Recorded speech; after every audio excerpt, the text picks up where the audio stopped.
You're about to step into a case so disturbing, so mind-bending, that even the most seasoned detectives, the kind who've seen it all, found themselves haunted. This isn't your average whodunit. This is the story of a crime so layered, so calculated, and so unbelievably twisted that it forced every investigator involved to question not just the evidence in front of them, but their very instincts. This isn't fiction.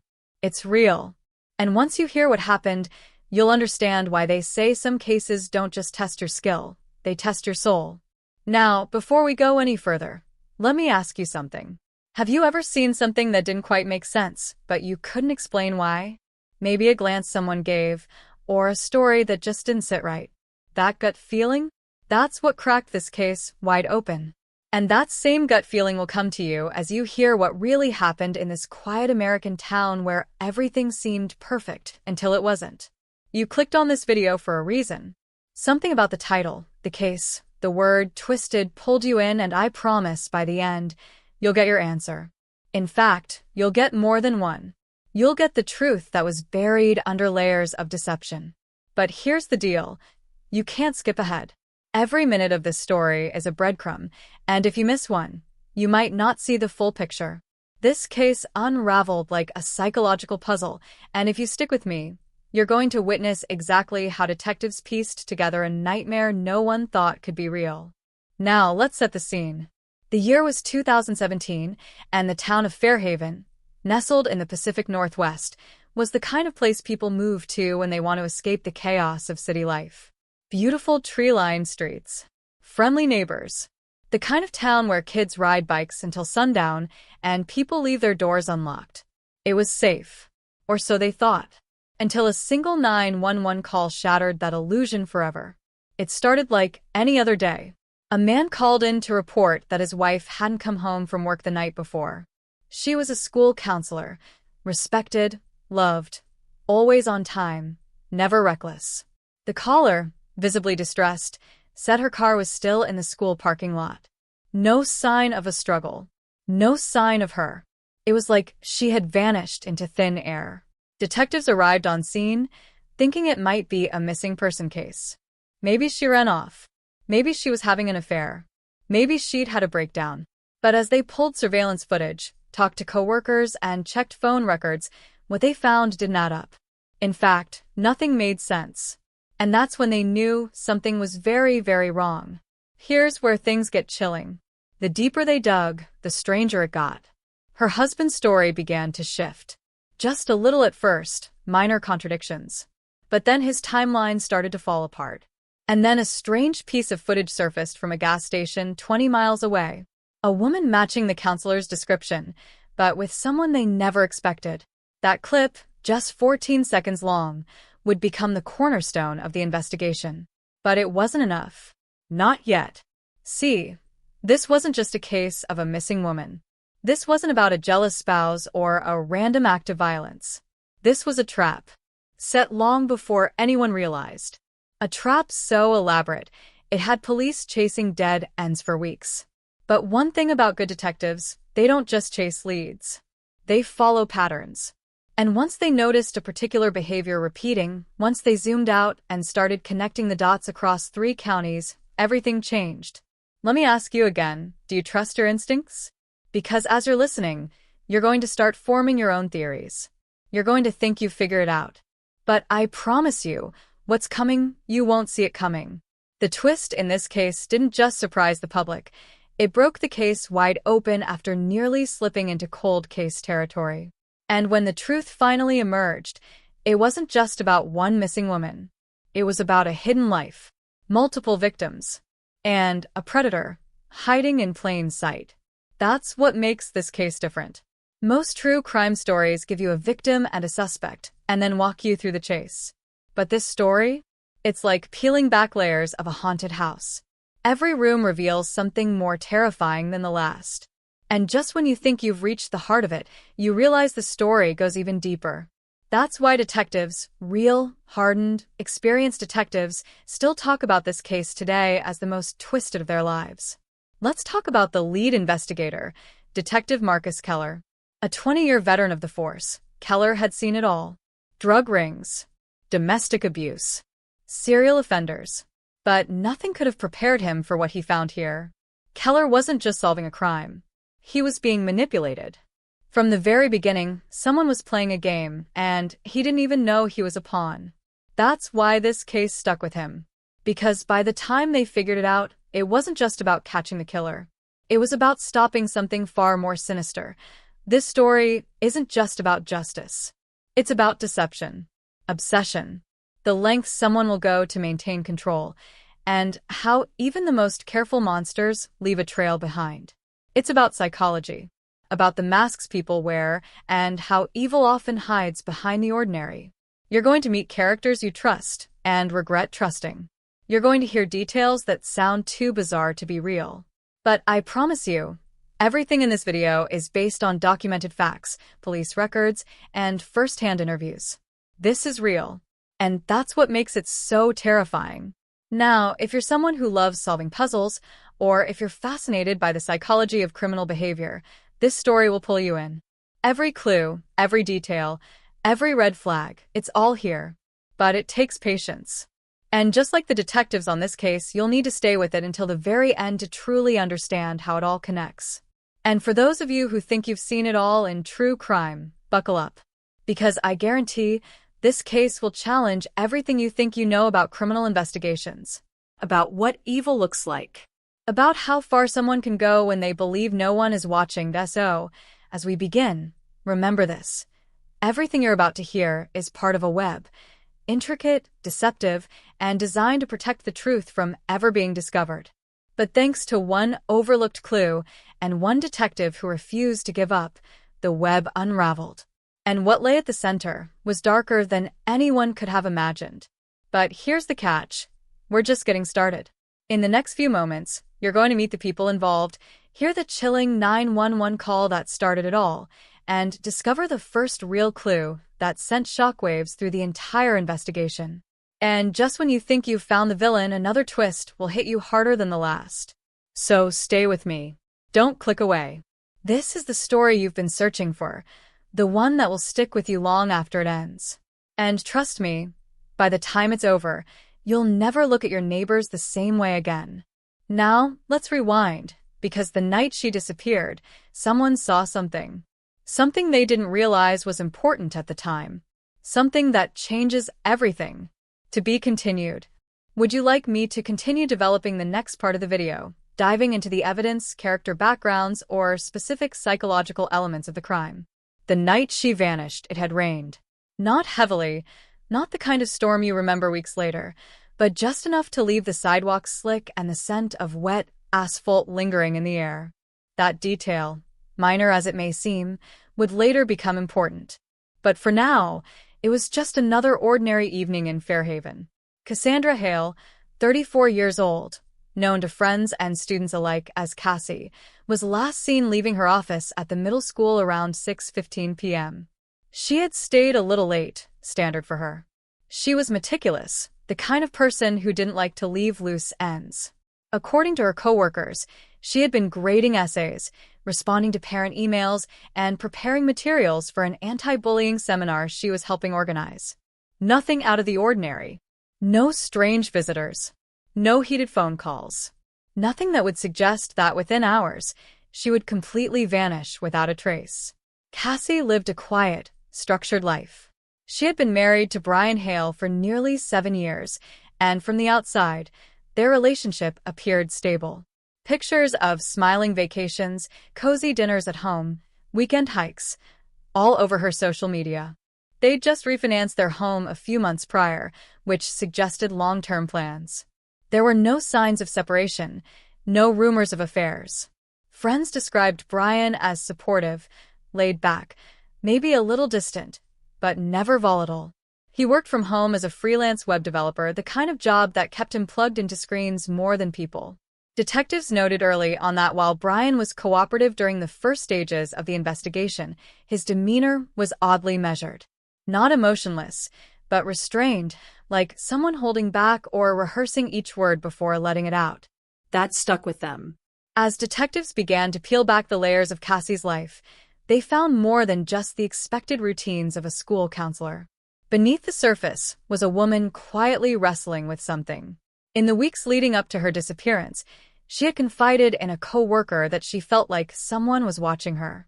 She brushed it off, chalking it up to paranoia or stress. But she had mentioned seeing the same car parked outside the school several days in a row, always during the late hours when she stayed late. A gray Honda Accord with no plates. At the time, it seemed strange, but not threatening. She didn't file a report. She didn't even tell Brian. Just a passing mention, like she didn't want to give the feeling too much power. Then there was the phone call. 2 days before she disappeared, Cassie received a call on her personal cell from an unknown number. The call lasted just under 2 minutes. No voicemail. No call back. Investigators later traced the number to a burner phone that was activated for less than a week. What's more chilling is that cell tower data placed that phone in the same vicinity as Cassie's school multiple times during that same week. Whoever it was, they had been nearby, watching, perhaps waiting. But again, there was no clear motive, no suspect, just a shadow in the periphery. At the same time, attention shifted toward Brian. As the closest person to Cassie, it was natural he would be looked at first. His alibi for the evening she went missing was solid, at least on paper. He had logged into a remote coding session with a client in Austin, Texas, at precisely 6:20 p.m. and didn't log out until nearly midnight. But tech-savvy investigators were quick to point out that logging into a work session didn't mean he was actively working the whole time. The data showed keystrokes and activity early on, but there were long periods of inactivity. Brian claimed he fell asleep at his desk, something he said he often did after long days. That explanation might have held up, if not for the fact that a neighbor came forward a few days later saying they saw Brian's car pull out of the driveway around 8:30 that night. They hadn't thought much of it at the time, but now, that small sighting raised big questions. Still, things weren't so cut and dry. Because just when detectives started digging deeper into Brian's behavior, a second figure entered the narrative. A man named Eric Darnell, a former co-worker of Cassie's from a different school district where she had worked years earlier. They had kept in occasional contact through social media, and texts between them suggested a friendship that was close. Not necessarily romantic, but emotionally intimate. In one text from a few weeks prior, Cassie wrote, "Sometimes I feel like I'm living a life that doesn't quite fit anymore." Eric responded, "You don't have to stay trapped, Cass. You deserve to be happy." That alone didn't mean anything criminal had occurred, but it painted a new emotional picture. Maybe Cassie wasn't as content in her marriage as everyone thought. Maybe she was preparing to make a change. Detectives interviewed Eric, who lived 2 towns over, and his account of the night was vague. He said he had been home, alone, watching a documentary. No one could verify his whereabouts. He seemed shocked when he learned Cassie was missing, genuinely shaken, but almost too eager to help. He volunteered his phone records, gave detectives access to his devices, and even showed them his last text message to her. "Let me know if you want to talk. I'm here. Always." It was sent the morning of the day she disappeared. She never responded. Now, with 2 men, 1 husband, 1 possible confidant, both with flimsy alibis, the investigators found themselves in familiar territory, a love triangle, strained emotions, and a missing woman. But just when they thought they were circling the answer, another twist took the case in a wildly unexpected direction. A woman named Leah Parker came forward with information that, at first, seemed unrelated. She said she recognized Cassie from a local support group she had attended once or twice, a group for women recovering from emotional abuse. Leah claimed that Cassie had spoken up during one session, using only her first name, and said she felt trapped in a life that looked good on paper, but felt like a prison. The timing aligned with the messages Cassie had been exchanging with Eric. Was Cassie preparing to leave Brian? And if so, did he know? But here's where it gets even more unnerving. Leah also mentioned something else. At one of the meetings, she recalled seeing a man parked across the street in a car with tinted windows, watching the building.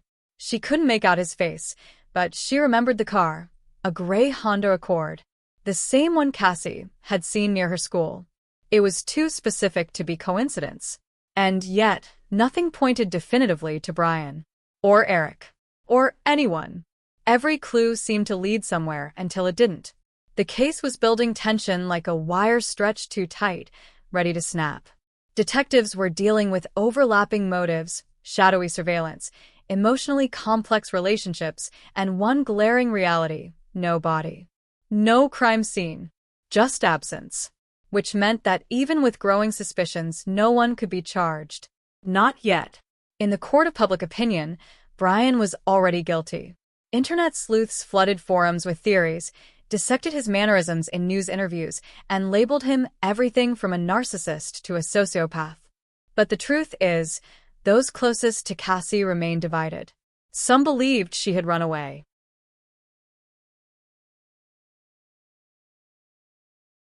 Tiny, almost imperceptible changes that could be easily explained away, unless you knew to look for them. Cassie had passed it off as her imagination, but now, in hindsight, Marie believed she had been afraid. Really afraid. And trying to say something without actually saying it. That one detail pulled at something Keller had been holding in the back of his mind. A previous break-in case from 2 years earlier involving another woman in a nearby county. Different circumstances, but the same pattern. Nothing stolen, no damage, just a deep and gnawing feeling of being watched. That woman's name was Talia Granger, and though her case had never been connected to Cassie's, Keller decided to pay her a visit. What he found there nearly stopped his heart. Talia had moved several times since her experience, but agreed to speak with Keller privately. And when he showed her Cassie's photo, her eyes welled with tears. She said she didn't know Cassie, but she had seen that same haunted look in the mirror. Because after her break-in, she too had received a photograph of herself, sleeping, taken from outside her bedroom window. Talia had been gaslit. Friends thought she was paranoid. Police found no fingerprints, no evidence. But now, seeing that the exact same tactics had been used on Cassie, Keller realized this might go deeper than a single victim, or even a single predator. What if this was a pattern? What if they were dealing with someone who had been practicing, escalating, refining their control for years, operating in the margins of fear and routine, leaving just enough uncertainty to avoid detection? That revelation opened a horrifying possibility that Cassie wasn't the first, and might not be the last. Then came a new piece of evidence that complicated the investigation in ways no one expected. During a digital forensic sweep of Cassie's old school-issued laptop, recovered from a tech storage room and previously overlooked, investigators found a hidden partition on the hard drive. Within it were encrypted files, difficult to access, buried under multiple layers of security. But one file stood out. It was a video file with no name, no extension. After hours of decoding, the team played it back. What they saw changed the direction of the case completely. The footage was grainy and poorly lit, but it showed Cassie sitting at her kitchen table, clearly unaware she was being recorded. She was reading, sipping tea, occasionally glancing toward the window. The date on the file was from 2 weeks before she vanished. The angle of the recording indicated it had been taken from inside the house. Someone had bugged her. Someone had planted a camera in her home, watched her for weeks, and kept the footage stored separately from everything else. But who? Brian? He denied ever seeing the laptop again after Cassie left the school. Eric? He didn't have access. The school's IT team? They were all vetted, no red flags. So how did this footage get on her laptop? And why hide it so deeply if it wasn't meant to be found? The only logical conclusion was that Cassie had discovered it herself, maybe not the camera, but the file, and was trying to hide it before she disappeared. Which meant she knew someone was watching. And possibly who. This bombshell created a rift within Keller's own department. Some believed Cassie had been involved in something bigger, something that put her in contact with dangerous people. Others believed she was simply the target of a single, obsessed individual who had spiraled into madness. But neither theory explained the coordination, the timing, or the reach of whoever was sending the packages and destroying evidence. And as pressure from the media mounted and the case gained viral traction through true crime podcasts and YouTube conspiracy videos, public theories exploded. Was this the work of a covert surveillance ring? A rogue psychological experiment? or someone Cassie trusted more than anyone. Then came the most unexpected blow of all.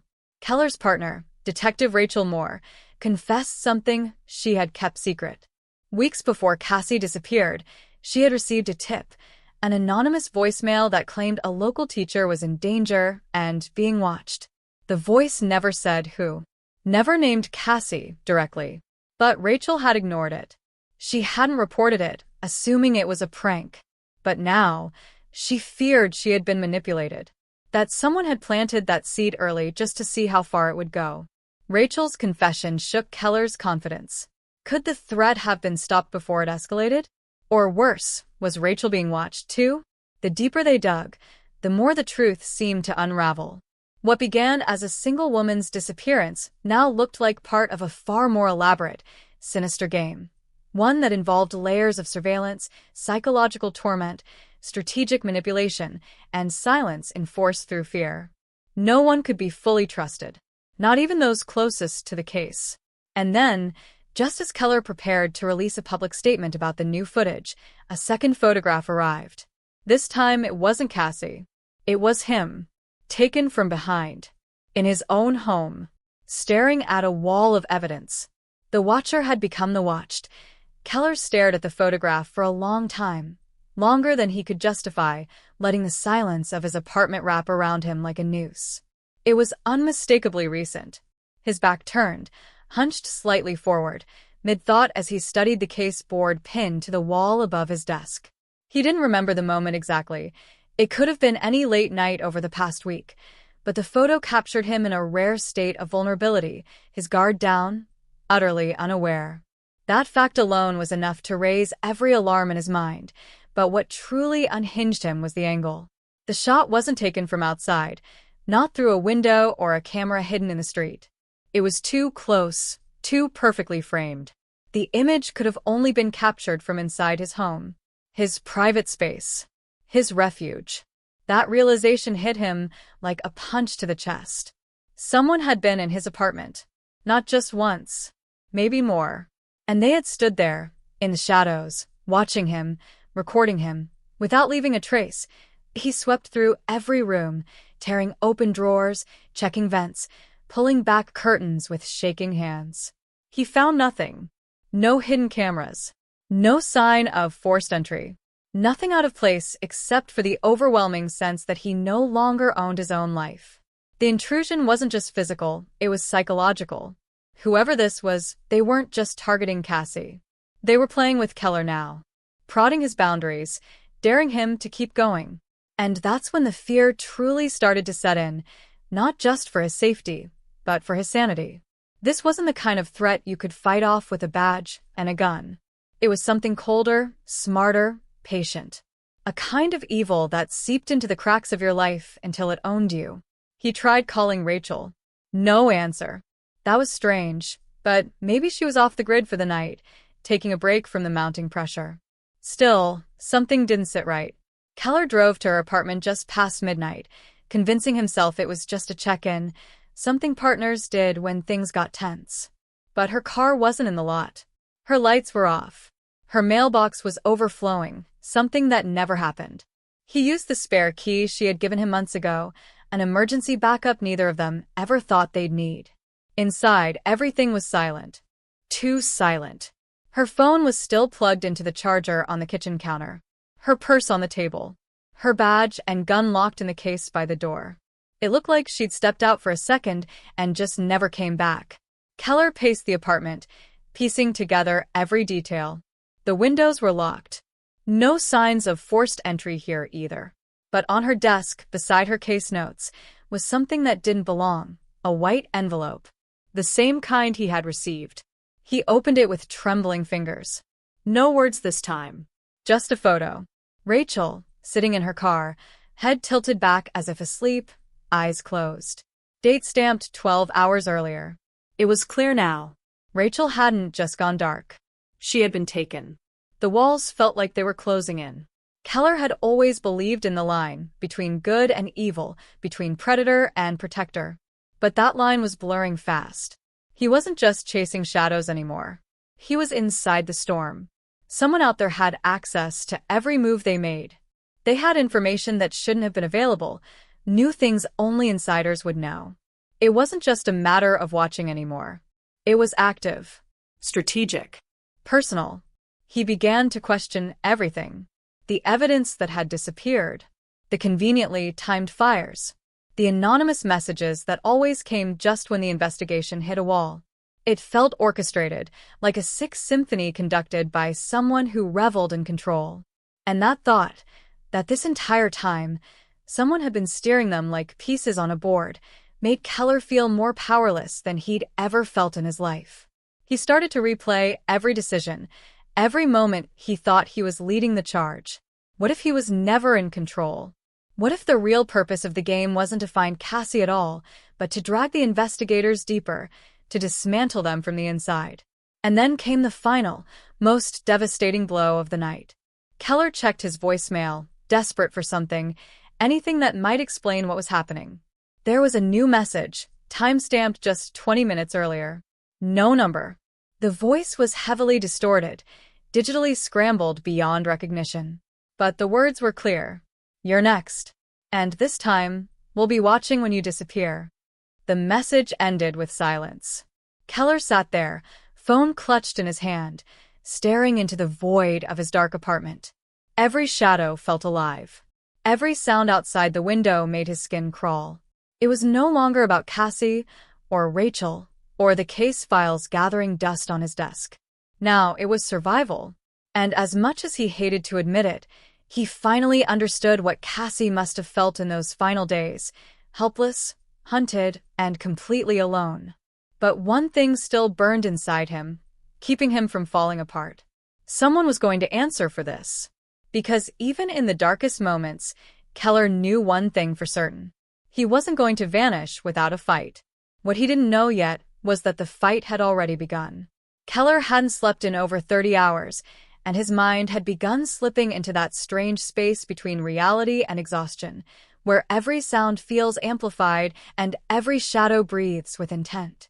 He sat alone in the precinct's basement records room, surrounded by decades of dust and boxes filled with forgotten cases, old files he hoped would speak louder now than they did back then.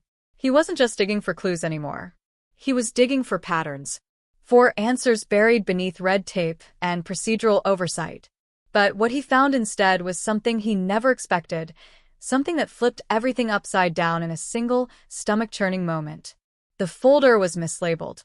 It looked like nothing special at first glance, just one of dozens of cold cases from the early 2000s. But tucked inside the back cover was a handwritten note, sealed in a yellowed envelope with a name he hadn't seen in months. Eric Maddox, Cassie's colleague. The same guy who had claimed to be little more than an acquaintance.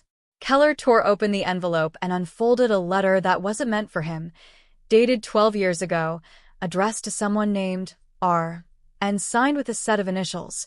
It started innocently enough, but as he read on, Keller's hands began to tremble. The tone shifted halfway through, and it became clear. This wasn't a letter of friendship. It was a confession. Eric had once been involved in something deeply unsettling, something experimental. He referenced a project, never named explicitly, but described it as a study of control and perception, sanctioned through unofficial channels, involving targeted observation, environmental manipulation, and data collection without consent. It was all buried in academic language, vague enough to raise questions, but specific enough to chill Keller to the bone. Eric wrote about subjects, about voluntary exposure to fear stimuli, about monitoring psychological breakdowns in response to unseen surveillance. And then, toward the end, a single name appeared, Cassie. Keller dropped the letter and just stared at the wall, unable to move. Everything began to fracture in his mind. Cassie hadn't just been a victim. She may have been a test subject. Or worse, she may have known. The nightmarish thought that she had participated in something so dark willingly or unwillingly under false pretenses recast her entire disappearance in a different light. What if she hadn't been abducted in the way they'd assumed? What if she had tried to disappear? Or was silenced because she threatened to expose what she discovered? Keller had to find Eric again. But Eric was nowhere to be found. His phone was off. His home was empty. His car abandoned near a rest stop 2 states away. A report was filed later that evening, Eric Maddox, missing under suspicious circumstances. The investigation opened with urgency, but Keller wasn't convinced Eric was a victim. He was beginning to wonder if Eric had been the puppet master all along. The man had inserted himself just enough into Cassie's life to fly under the radar, just enough to influence, monitor, and control from the shadows. Then came the twist that sent every assumption shattering like glass underfoot. Rachel wasn't missing. At least not in the way everyone believed. She had been found alive, disoriented, dehydrated, wandering outside a gas station on the outskirts of the state. She was taken in by local police, recognized from the statewide alert, and rushed to the hospital. Keller was on the road within the hour. When he arrived, she looked like she hadn't slept in weeks. But her eyes, those same sharp, intelligent eyes he had trusted for years, held something else now. A weight. A secret. She asked everyone to leave the room. Then, when they were alone, she leaned forward and said something Keller would never forget. I didn't disappear. I ran. Because I remembered. At first, Keller didn't understand. But then she explained. She'd been part of it too. Not directly, not like Eric, but she had worked with him years ago on a short-term behavioral study through a university grant. It was supposed to be harmless. A few volunteer profiles. Anonymized observation. But it evolved into something much darker, funded by a private interest group looking to weaponize psychological control techniques. Rachel had buried it all, pushed it from her memory, until the case with Cassie brought everything rushing back. The voices, the tactics, the pattern of fear. She'd recognized it, but couldn't face the truth, that she had helped build the foundation of the very nightmare now playing out around them. And someone had known. Someone had been watching her all along, waiting for her to remember. That's when the threat started. Not through phone calls or letters, but through eerie repetitions of her past, specific smells, familiar voices, songs from a particular year, all reappear. Keller tried to speak, but the weight of her words was too much to process. Rachel stared straight ahead, her voice flat. Cassie wasn't random. She was part of something we thought we'd buried. But they never stopped. They just went deeper underground. Keller realized in that moment that the case wasn't about one missing woman anymore. It was about a system, a quiet machine churning behind the surface of ordinary life, selecting targets, manipulating narratives, and disappearing those who saw too much. ING around her. Triggers designed to collapse her sense of reality. Psychological warfare executed by a ghost of her own making. And yet, even with all this knowledge, Keller still didn't have the most important piece of the puzzle. Who was behind it now? Who had picked up where Eric and the others left off? The envelope, the letters, the surveillance. All of it pointed to someone with unlimited access, intimate knowledge of everyone involved, and no moral compass whatsoever. Someone who wasn't afraid to erase lives or rewrite them entirely. Then Rachel looked at him with a kind of sadness Keller had only seen once before, when they'd buried a child victim 3 years earlier. She reached for his hand and whispered, I think it's someone we both know. Someone who's been close to us the whole time. Keller pulled his hand away and stared at her, heart thudding in his chest. Who? She hesitated, swallowed hard. I think it's someone inside the department. And just like that, everything Keller thought he knew, the people he trusted, the leads he followed, the truth he believed he was uncovering, crumbled beneath him. The real enemy wasn't in the shadows anymore. They were standing right beside him the whole time. Keller stood in the middle of his apartment, surrounded by silence that felt louder than any siren. The weight of Rachel's words pressed into him like concrete on his chest, someone inside the department.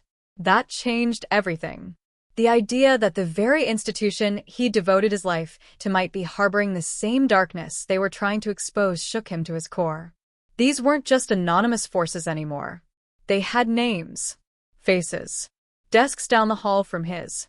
People who smiled in morning briefings, shared coffee, offered encouragement when the weight of a case got too heavy. And now, he couldn't look at a single one of them without wondering if they were part of it. If they were watching. If they were orchestrating this nightmare from inside the very walls meant to deliver justice. But Keller couldn't accuse without proof, and he couldn't get proof without risking everything. He started with the one person he least wanted to suspect, Captain Reese. A mentor, a father figure, the man who pulled him out of the academy and into homicide when everyone else said he was too green. Reese had always been composed, rational, the voice of reason in chaos. But recently, there had been subtle shifts, disappearing evidence, unreturned calls, strange redirections in the Cassie case. At the time, Keller chalked it up to departmental chaos, but now, every oversight looked like a calculated move. Still, Reese had always vouched for him, gone to bat when things got messy, and even helped bury Keller's own mistake from years ago when a lead turned deadly. If Reese was involved, it wouldn't just mean betrayal. It would mean everything Keller believed about justice had been built on a lie. He visited the precinct late at night, when the building was mostly empty. He knew Reese stayed late on Thursdays, habit from years of routine. Keller walked into his office without knocking, heart pounding, palms slick. Reese looked up from a file, surprised but calm. "Keller, what brings you in?"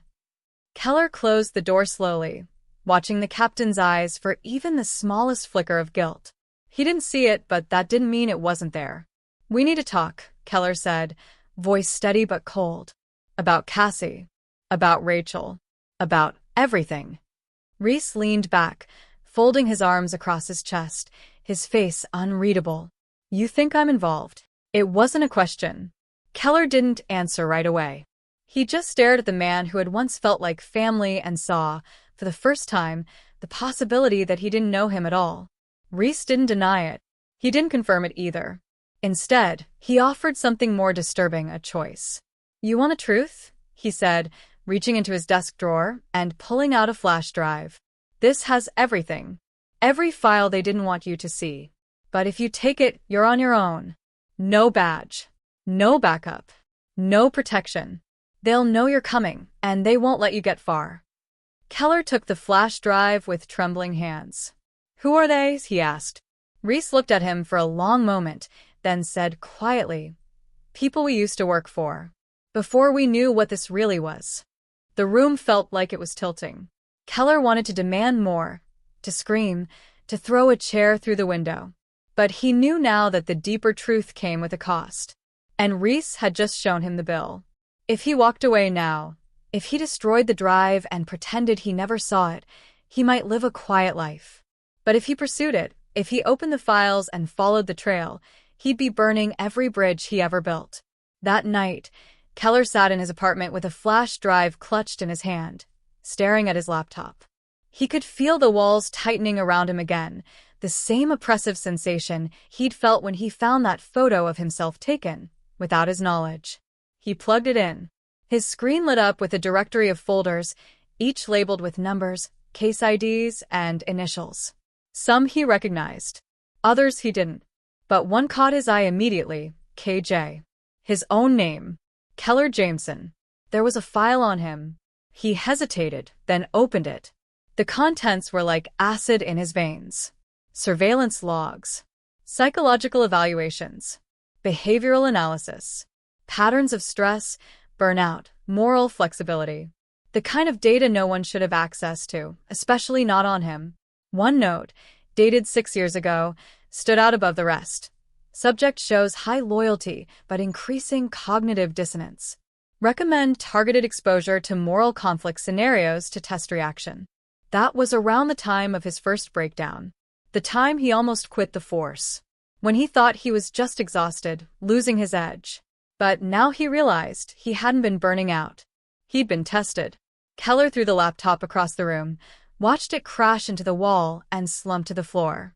The illusion of his life, the choices he made, the instincts he trusted, the emotions he thought were his own, shattered with it.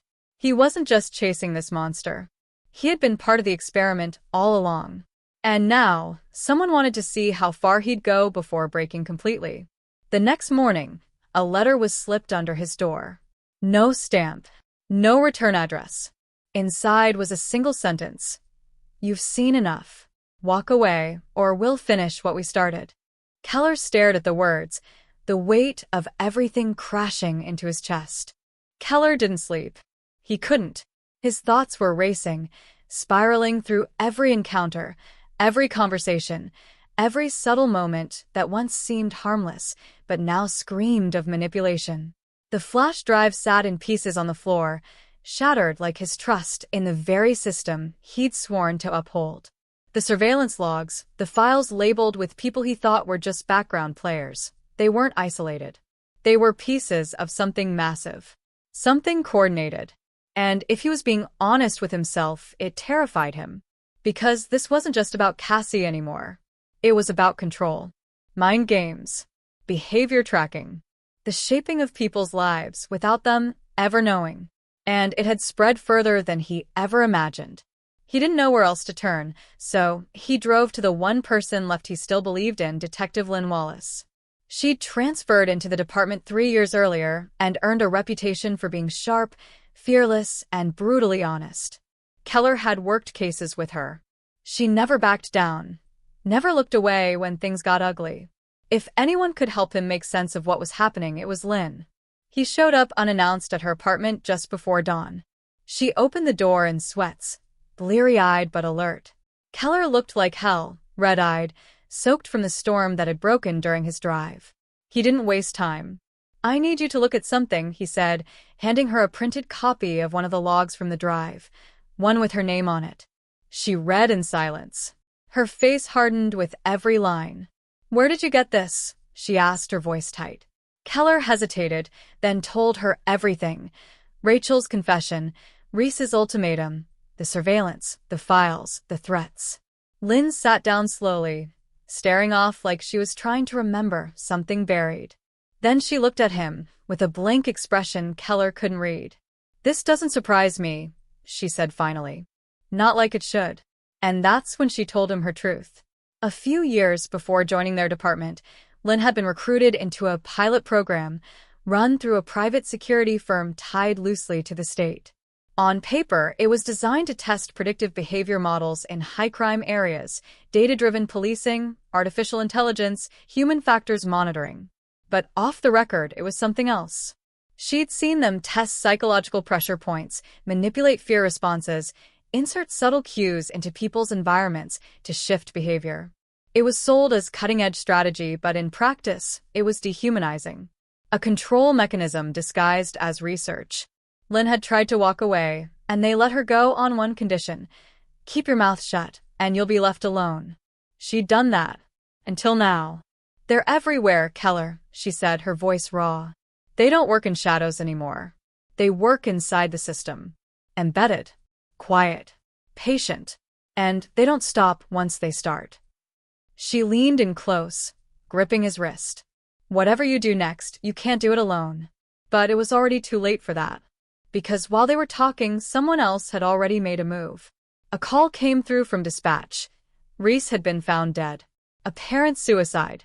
A note left behind. But Keller didn't buy it. The timing was too perfect, too clean. He knew the man too well. Reese wouldn't have folded. Not unless he was forced to. And that note? Typed and signed, conveniently vague. Another cleanup. Another tie severed before it could unravel the truth. Keller's stomach turned as he realized that whatever protection Reese had once provided was gone. He was exposed. Targeted. And the next move would be his last unless he acted fast. Then Lynn dropped another bombshell. "There's someone else. Someone higher up. We never knew his name. We called him Shepard. He coordinated everything: funding, files, the tech, the field agents. No one saw his face. But we knew when he was around." Things shifted. Surveillance increased. It always felt like he was 2 steps ahead of everyone else. Keller leaned back against the wall, the name echoing in his mind. Shepard. A ghost in the machine. A conductor of chaos.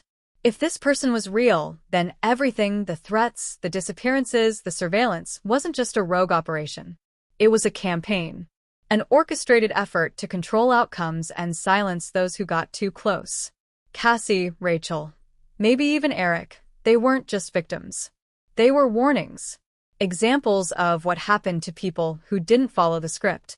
but nothing prepared him for what came next. They went back to the precinct under cover of night, avoiding main entrances, moving through the maintenance tunnels that connected the older parts of the building. Lynn still had her clearance, and she used it to get into the off-grid records room, one that wasn't on the main floor plans. There, Keller found something he never expected. A folder with his own name on it. Not digital. Physical. Thick. Dozens of pages. Inside were photographs, timestamps, GPS data from the past 5 years. Notes about interactions with Cassie, Rachel, Reese, even Lynn. Private moments cataloged. Conversations recorded. Files marked behavioral divergence and observation effective. He had been studied, manipulated, controlled. His cases, his suspicions, even his burnout. All of it was designed. A simulation of stress, moral conflict, decision-making under pressure. His entire career had been a test. They were telling him to surrender, to silence himself, to accept the illusion they'd built for him. But he knew there was no going back now. Not after Rachel. Not after Cassie. Not after everything he saw on that flash drive. And as much as he feared the truth, he feared silence even more. But the next move he made would be the most dangerous one yet, and one he might not survive. And just when he thought he'd hit the bottom of the truth, he turned over the final page, and there it was. A photo. A surveillance shot. Cassie. In the same room. The same records archive. Dated 3 weeks before her disappearance. She had been here. She had seen it all. And then she vanished. The old warehouse on the city's south end was quiet. Too quiet for what Keller suspected was hidden inside. Lynn had traced the photo metadata from Cassie's surveillance shot to this place, tucked behind rows of abandoned freight buildings that hadn't seen business in over a decade. The perfect cover for something that needed to stay buried. The sky above was a dark slate, clouds hanging heavy with the promise of rain, but Keller wasn't thinking about the weather. Every step he took toward the rusted entrance felt like a descent into something he couldn't come back from. His breath was steady, but his hands trembled with the weight of what he was about to face. He wasn't just hunting answers anymore. He was walking into the lion's den. The building was silent, echoing with the dull clang of his boots on concrete. Lynn stayed behind to cover the exit, her voice steady in his earpiece, but distant. Like even the radio knew how fragile the moment was.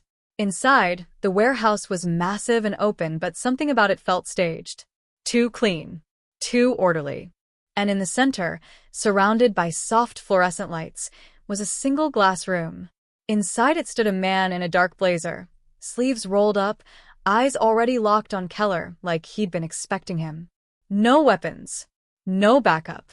Just calm, unnerving confidence. "Detective Jameson," the man said smoothly as Keller stepped closer. "I was beginning to think you'd never make it." This was Shepard. No doubt. The same presence behind every piece of this twisted puzzle. The orchestrator of surveillance, of control, of lives played like pawns on a chessboard. Keller reached for his weapon, but didn't raise it yet. "Where is she?" he asked, voice low and tight. "Cassie. I know she was here." Shepard smiled faintly, then motioned toward a monitor on the wall. It flickered to life, showing grainy footage of Cassie in the very room Keller stood in, scared, frantic, rifling through files. "She came looking for truth, just like you. But truth is rarely what we want it to be." The footage jumped. Keller watched as 2 men entered the room, grabbed Cassie, and dragged her off screen. His pulse spiked, his gun now aimed squarely at Shepard. "What did you do to her?" he demanded. But Shepard didn't flinch. Instead, he stepped closer to the glass, hands visible and still, and spoke with unnerving calm. "We didn't kill her, Detective. We offered her a choice. Just like I'm offering you now. You can walk out of here, forget what you've seen, and live a quiet life. Or you can keep digging and lose everything."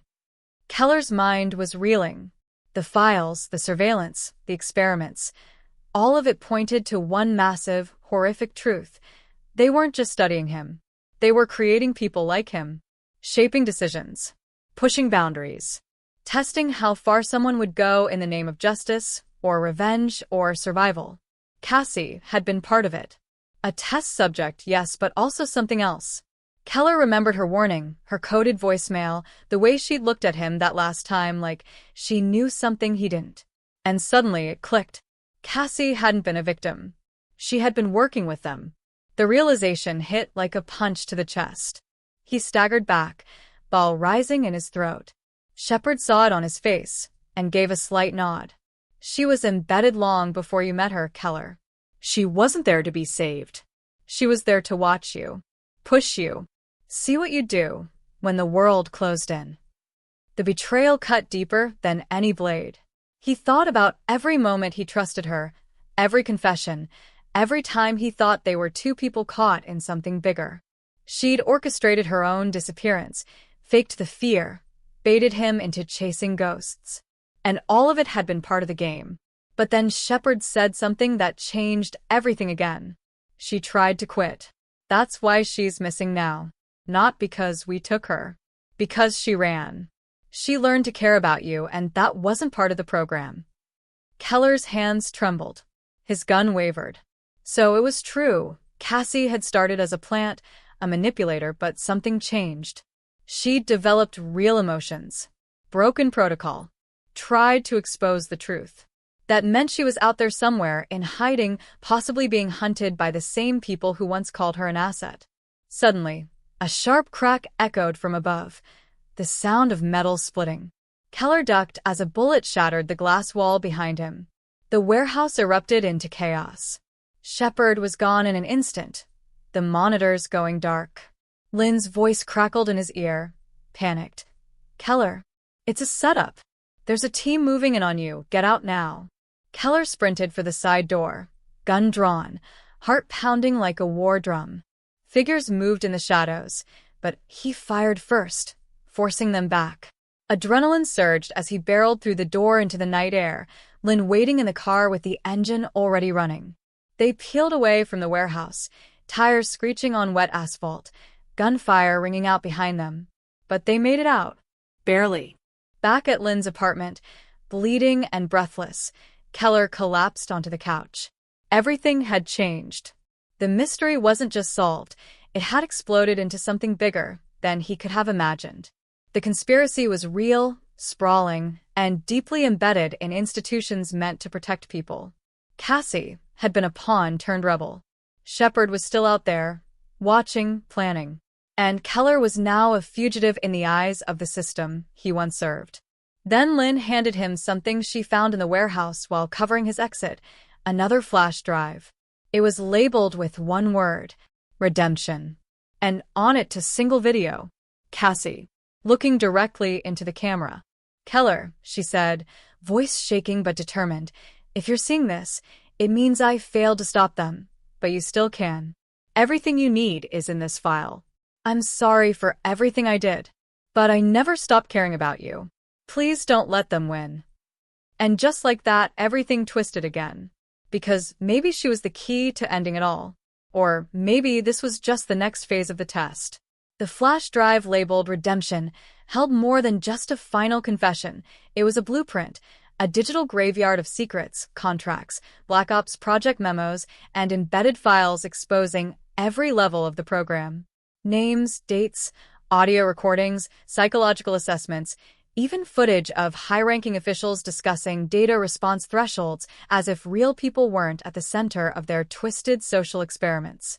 Keller and Lynn spent 3 sleepless nights decrypting and verifying every shred of evidence, and by the end, they both knew this wasn't something that could simply be turned over to the authorities.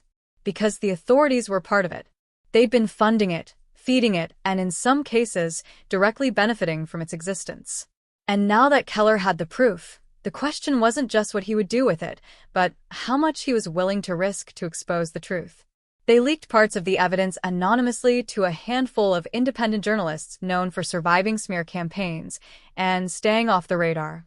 Lynn used burner laptops and remote servers to keep their trail cold, constantly moving between locations, watching every shadow, every unfamiliar face that lingered too long. The story started gaining traction online, first on fringe conspiracy channels, then news blogs, then independent media. Hashtags trended overnight. Hashtag mind control experiment. Hashtag truth in Fairhaven. Hashtag psychops leaked. Suddenly, the world was watching. But even then, Keller knew it wouldn't be enough. The machine they were up against didn't crumble from exposure. It adapted. It evolved. And if he wanted to make a lasting dent in it, he had to go to the one person who could amplify the truth loud enough for the world to hear. That person was Rachel. She had resurfaced weeks after her supposed transfer from the hospital, hiding under a new identity, terrified and traumatized.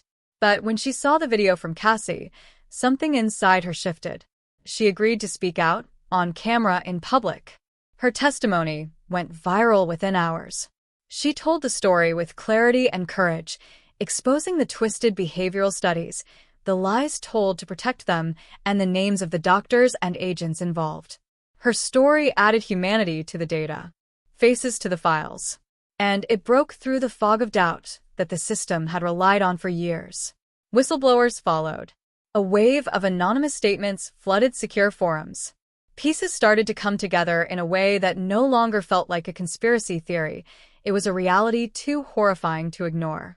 But the cost was brutal. Lynn was doxxed, harassed, forced to disappear entirely. Rachel had to leave the country under a new protection program. Keller lost his badge, his pension, and every thread of his old life.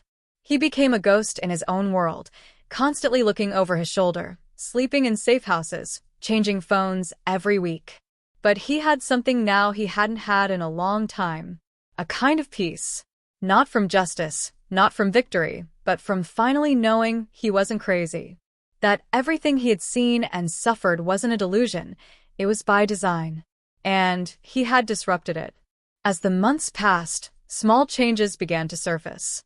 Certain public officials were quietly removed, retired. A few universities shut down their behavioral departments without explanation. A government subcommittee held a closed-door hearing that no one reported on. The mainstream media shifted focus to new distractions, but in the shadows of the internet, the story never died. It lived in forums, podcasts, YouTube videos, pieces of Keller's truth still circulating, still challenging the narrative. And with every view, every comment, every late-night rabbit hole someone fell down because of it, the system trembled a little more. 1 year later, Keller sat alone on a mountaintop cabin porch, watching the sky burn orange over a valley he couldn't name.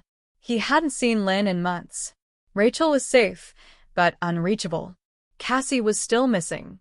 Or maybe she was gone. Part of him believed she was alive, working from the shadows just like he was. Another part knew that even if she was, they could never go back. Not after everything. He opened an old burner phone and played Cassie's final message again. Not for the information, he'd memorized every word, but for the sound of her voice. Steady, broken, real. That one voice had been enough to shake the foundation of 1,000 lies. And then the burner lit up. A single message. No number. No contact. Just coordinates. Keller stared at the screen for a long time. The war might be over. Or maybe it had just evolved into something new. But one thing was clear, there was still more to the story. More to uncover. More to fight for. He stood, grabbed his jacket, and stepped into the early morning cold, his breath a whisper of heat against the wind. Because the truth never dies. It just waits for someone crazy enough to chase it. And Keller wasn't done chasing. Not yet.